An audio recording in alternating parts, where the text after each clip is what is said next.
Assalamualaikum warahmatullahi wabarakatuh. Kali ini saya akan menjelaskan tentang bagaimana teknik menulis karya ilmiah di program studi DKV. Saya berikan disclaimer dulu, ini hanya berlaku di program studi DKV. Jadi untuk teman-teman yang kebetulan menonton video ini, disesuaikan lagi dengan ketentuan-ketentuan di program studinya atau bahkan di kampusnya. Kali aja ada mahasiswa Universitas Hogwarts gitu, eh, kampusnya Harry Potter nonton video ini, nah jangan dipakai. Oke ya, masalah penulisan karya ilmiah di DKV itu pekan lalu sudah saya jelaskan, pekan lalu. Iya kayaknya pekan lalu. Bahwa di DKV ada dua pola penelitian. Yang pertama adalah pola perancangan dan yang kedua adalah pola pengkajian. Bagi teman-teman yang senang dengan rancang-merancang, ambil perancangan tuh yang bikin-bikin media gitu. Tapi bagi teman-teman yang merasa bikin perancangan ribet, saya tidak mau ribet, pilihlah pengkajian atau analisis karya seni, analisis media seperti itu. Nah, materi ini akan saya bagi menjadi tiga. Yang pertama tentang pemilihan topik, merumuskan masalah, dan menentukan kerangka karangannya atau kerangka ragangan. Tapi akan saya jelaskan secara singkat-singkat aja biar tidak terlalu panjang. Ini ada 33 slide. Kalau kepanjangan, satu slide saya jelaskan 5 menit, 5 kali 3, 150 menit. Aduh, mendingan nonton bioskop gitu. Oke ya. Yang pertama mengenai pemilihan topik. Jadi teman-teman sebelum kita membuat suatu penelitian gitu ya, membuat sebuah program tugas akhir, kita tentukan topik kita mau ngapain gitu. Medianya mau apa, objeknya apa, itu kalau perancangan. Kalau pengkajian, objeknya apa, teknik analisisnya seperti apa gitu. Itu ya. Jadi dalam menentukan topik ada beberapa hal yang harus diperhatikan. Yang pertama harus menarik perhatian sih udah pasti. Terus yang paling penting dan tidak boleh tidak adalah kita sebagai penulis harus tahu dan menguasai suatu topik. Jangan sampai kamu tidak paham suatu objek penelitian tapi kamu kaji, itu namanya bunuh diri, sacrifice tuh, bunuh diri. You know, bunuh diri dosa. Jadi tidak boleh kamu membahas sesuatu yang tidak kamu pahami. Itu hanya akan memperlambat kelulusan kamu. Judul itu harus muncul dari dalam jiwa teman-teman, harus muncul dari hasil kontemplasi teman-teman, harus muncul dari alam bawah sadar teman-teman yang menjadi ide kemudian kita jadikan sebuah topik penelitian. Jangan mencari judul yang ibaratnya dikasih sama orang, karena kalau judulnya dikasih sama orang ya berarti itu judul orang, bukan judul kita. Terus berikutnya tuh harus harus spesifik. Yang ketiga tuh harus sempit dan terbatas. Jadi tidak boleh judul itu terlalu luas. Misalnya kita bilang perancangan kebudayaan Jawa Barat. Itu kebudayaan Jawa Barat kan terlalu luas. Ada Jaipongan, ada kuda lumping, ada di Jawa Barat itu misalnya ada buang sial misalnya, saya nggak tahu ada apa enggak di Jawa Barat. Cari di Jawa Tengah misalnya ada budaya apa, ada budaya di Jogja misalnya ada budaya apa sih namanya sih, sekatenan misalnya, ada budaya ngaben di Bali. Itu jadi spesifik, jangan terlalu luas. Dan hindari topik-topik kontroversial seperti menyerang pemerintah, itu sangat kontroversial teman-teman, hati-hati, jangan menentukan topik-topik yang kontroversial seperti topik yang terlalu rasis, membahas suatu budaya tapi kita agak rasis, itu yang tidak boleh. Menyinggung suatu pihak itu juga tidak boleh. Mengkritik kenaikan minyak goreng itu juga tidak boleh. Mengkritik kebijakan kenaikan Pertamax dari 9.000 menjadi 2.500, lalu Pertalite yang harganya tetap tapi nggak ada, itu boleh juga tidak boleh dikritik ya, karena kontroversial. Hati-hati dalam memilih topik. Nah, di DKV ada banyak hal yang bisa kita jadikan objek penelitian, teman-teman. Ada politik, tentang politik boleh, ekonomi boleh, sosial boleh, sejarah boleh, biografi, seni, pariwisata, sampai kepada industri kreatif. Politik. Nah, kalau politik itu sebetulnya boleh, tapi lebih ke tidak kampanye. Jangan sampai kampanye atau menguntungkan dan merugikan salah satu pihak. Misalnya terlalu mengkampret tapi sehingga kamu menjelek-jelekan kadrun gitu. Terlalu kampret kamu sehingga menjelek-jelekan kadrun, atau terlalu mencebong sehingga menjelek-jelekan kampret, atau kamu terlalu kadrun sehingga kamu menjelek-jelekan kampret dan cebong, atau kamu menjelek-jelekan kampret karena kamu terlalu mencebong misalnya. Itu tidak boleh. Jadi kita tidak menunjukkan keberpihakan. Kalau di politik netral-netral saja, dan tujuannya tidak untuk kampanye. Nah, politik yang boleh itu apa sih? Politik misalnya tentang bentuk undang apa namanya, kebijakan undang-undang bunyinya seperti apa. Tapi bunyinya ya, jangan kontroversinya yang dikaji gitu. Misalnya undang-undang cipta kerja misalnya, kan agak kontroversi, tapi kamu jelaskan secara detail seperti apa sih poin-poin yang diatur di dalam cipta kerja gitu. Jangan membahas kontroversinya. Ekonomi juga boleh, seperti UMKM, potensi daerah, terus masalah-masalah ekonomi dan lain sebagainya, itu juga boleh. Intinya tentang ekonomi.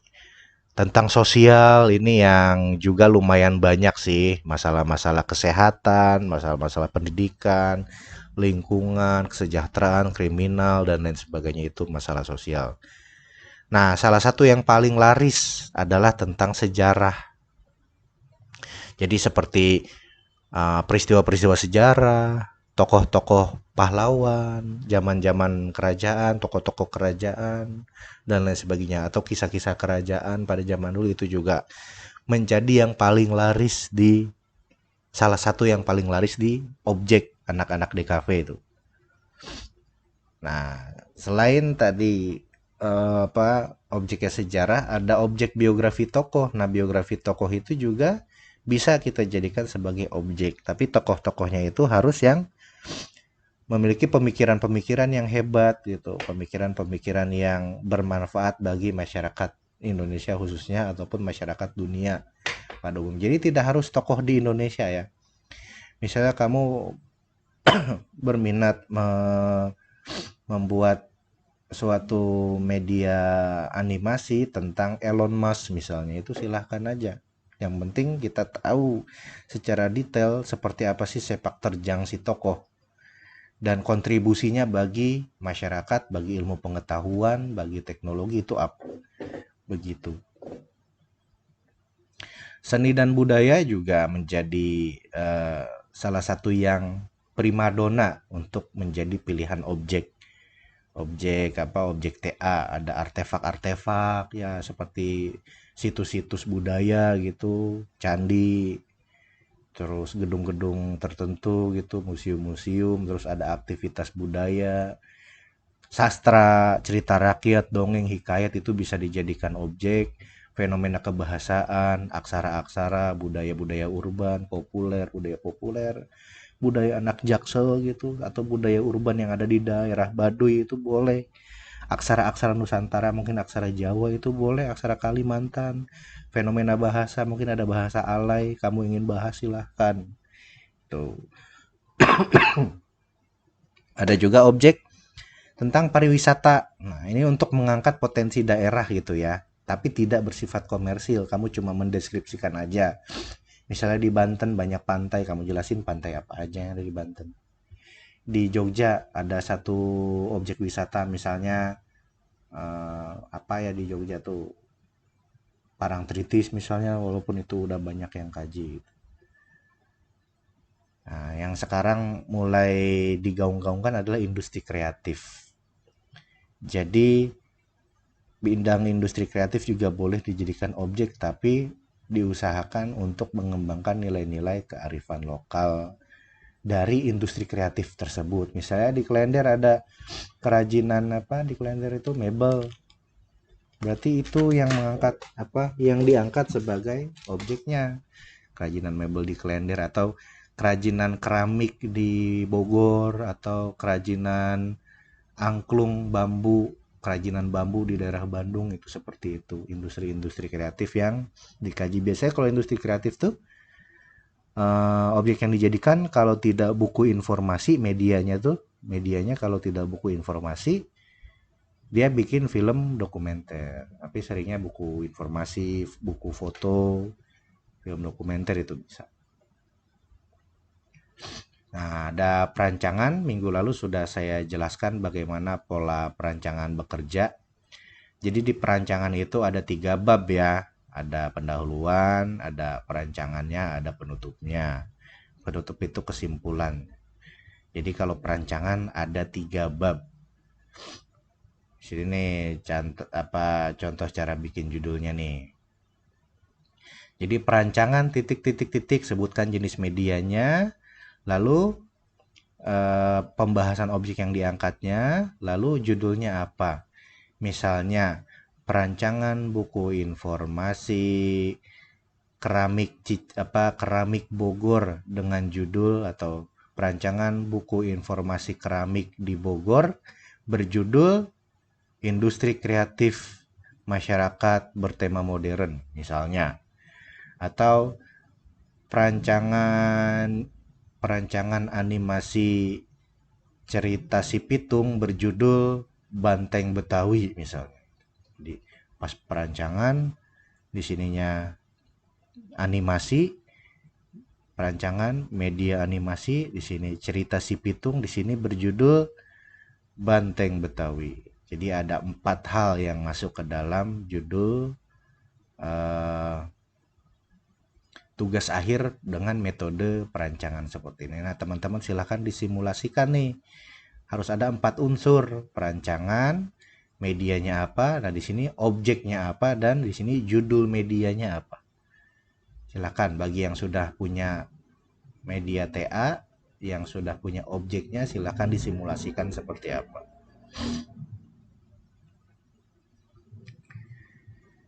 Nah, contohnya nih banyak nih, perancangan buku foto sosok ibu. Jadi ini perancangan, ini buku foto, ini medianya, sosok ibu ini objeknya, ini judulnya. Ini buku cerita bergambar, ini medianya, gempa bumi objeknya, ini judul bukunya. Ini perancangan, ini medianya, infografik, ini judulnya. Perancangan, ini medianya film dokumenter, ini judulnya. Tuh ya, jadi bisa dikaji sendiri, bisa dicoba sendiri. Ada objek. Nah, pada bagian objek penelitian itu kamu harus mendefinisikan objek, sejarahnya, sejarah si objek, jenis-jenis objeknya. Nah, kajian terhadap objek ini bisa diambil menggunakan beberapa cara. Yang pertama, biasanya orang-orang menggunakan studi pustaka tuh, dari buku-buku, jurnal-jurnal, majalah-majalah, itu bisa digunakan. Ada juga dengan metode wawancara dan observasi langsung gitu. Jadi ketika mengkaji objek, kamu langsung datang ke tempatnya, kamu catat, kamu wawancara kepada juru kunci di sana atau tour guide di sana, itu sebagai data kamu menerangkan objek penelitian itu. Dan untuk menerangkan definisinya apa, sejarahnya gimana, jenis objeknya seperti apa, itu harus dianalisis mulai menggunakan buku, majalah, artikel, datang langsung ke orangnya, wawancara sampai kepada observasi gitu. Jangan lupa diambil fotonya. Kalau pengkajian, kalau tadi perancangan tuh, kalau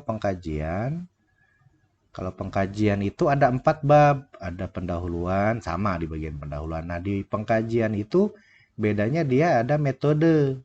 Karena pengkajian itu kan tekniknya adalah mengkaji suatu karya atau suatu media gitu, suatu karya desain atau media desain, karya seni, Nah, untuk mengkaji itu perlu metode yang jelas. Jadi metode yang digunakan apa, langkah-langkah analisisnya bagaimana, langkah-langkah menjelaskannya seperti apa itu harus jelas.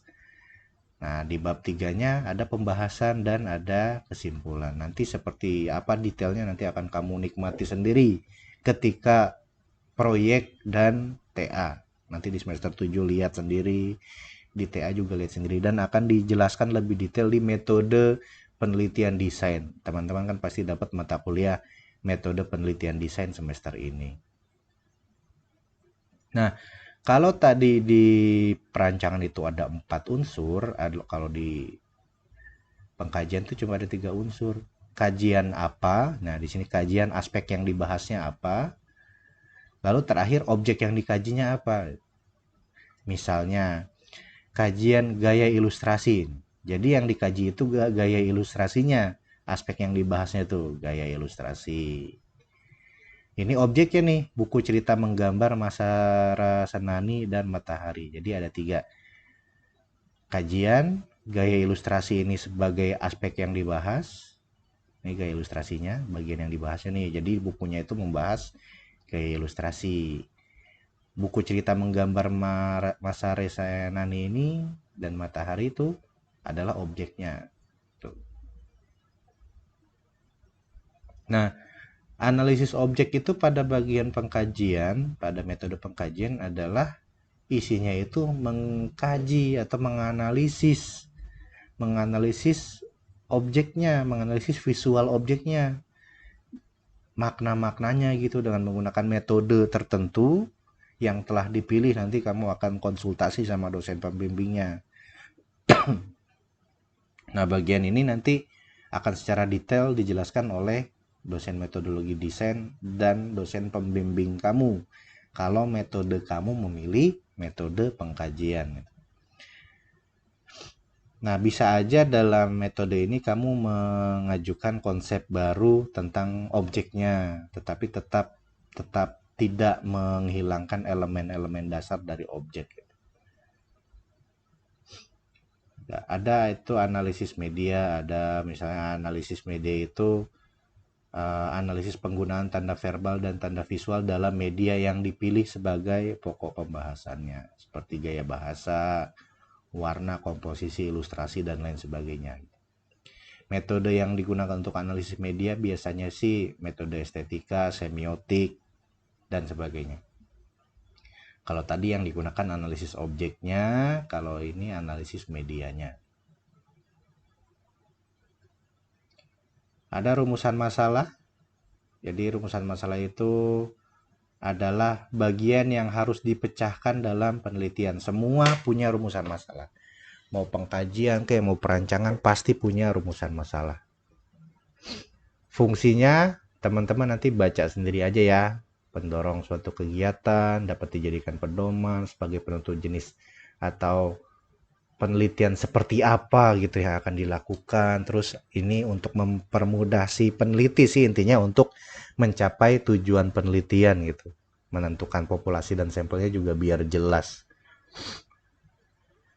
Kriterianya biasanya kalau rumusan masalah kalimat tanya, jadi diakhiri dengan tanda tanya. Nah, ini teman-teman silahkan baca sendiri. Ada suatu masalah penelitian itu bermanfaat dengan upaya pembentukan perkembangan teori serta dirumuskan dalam konteks permasalahan yang aktual. Itu ya. Jadi ciri-ciri singkat itu intinya rumusan masalah harus ringkas, jelas, sederhana gitulah. Dan harus dijawab di akhir penelitian. Dijawab di akhir penelitian ya rumusan masalah itu. Jadi tanda bahwa penelitiannya selesai adalah rumusan masalahnya sudah terjawab. Cara memperoleh masalah gitu. Jadi kalau orang-orang akademisi itu seperti kalian, kerjaannya adalah memang mencari-cari masalah. Nah, gimana cara dapat masalah? Dengan menurunkan masalah dari teori yang telah ada, seperti masalah eksperimental. Atau bisa observasi langsung. Jadi masalahnya apa nih di sana? Misalnya di objek wisata Gunung Padang, kamu datang ke sana, masalahnya apa Pak nih? Kurang promosi Mas. Oh, kurang promosi berarti perlu media pendukung, misalnya infografik. Misalnya film dokumenter atau misalnya buku informasi gitu yang dibutuhkan. Nanti dari situ kita bisa tentukan, oh ternyata saya harus bikin buku informasi tentang situs Gunung Padang. Oh pas saya datang ke Jogja berarti butuh yang namanya buku informasi tentang Pantai Parangtritis gitu. Itu ya, jadi cara memperoleh masalah itu bisa dengan teori yang sudah ada atau kita bisa observasi langsung, tapi yang gampang itu emang observasi langsung, kita tanya, kita lihat apa yang nggak ada dan apa masalahnya gitu. Yang terakhir ada kerangka ragangan atau kerangka karangan. Ini nanti suatu rencana kerja. Nah, sebetulnya kalau menurut saya setiap penulis, setiap aktivis skripsi lah ya, setiap pekerja skripsi itu mereka punya gaya masing-masing di dalam membuat strategi menulisnya. Jadi apa yang saya tulis di sini ini hanya sekadar rambu-rambu, teman-teman pasti punya gaya sendiri. Ada yang gayanya sambil rebahan, ada yang gayanya sambil tiduran, ada yang saya apa yang gayanya sambil berdiri gitu. Jadi punya konsep masing-masing. Ada yang dia harus bikin outline, dia harus bikin deadline, dia harus bikin catatan ini, catatan itu. Ada yang nulis aja langsung lah, bodo amat, yang penting selesai gitu. Beda-beda. Tapi yang saya jelaskan di sini, maksudnya yang saya tulis di PowerPoint-nya itu adalah konsep dasarnya. Nanti teman-teman bisa sendirilah ya, dibaca ada manfaatnya. Itu sangat normatif sekali. Teman-teman bisa membaca sendiri atau mempraktikkan secara langsung karena 1.000 teori itu tidak lebih baik daripada satu praktik, teman-teman. Demikian penjelasan saya untuk hari ini. Terima kasih. Jika ada pertanyaan disilakan. Wassalamualaikum warahmatullahi wabarakatuh.